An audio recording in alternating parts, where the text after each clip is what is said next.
ஏதோ ஒரு வாரம்னா பரவாயில்ல. வாரம் ரசம், மோர், புளிக்குழம்பு, மயிர் குழம்பு, மற்ற குழம்புன்னு இந்த கறியை கண்டில் காத்தே மாட்டேங்கிறாங்களே.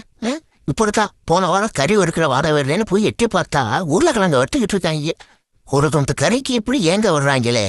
கறிக்கிழம்புன்னு சொன்னோடனே சைடில் எச்சு ஊறுது. வலியறதுக்குள்ளே தொடச்சிடணும்.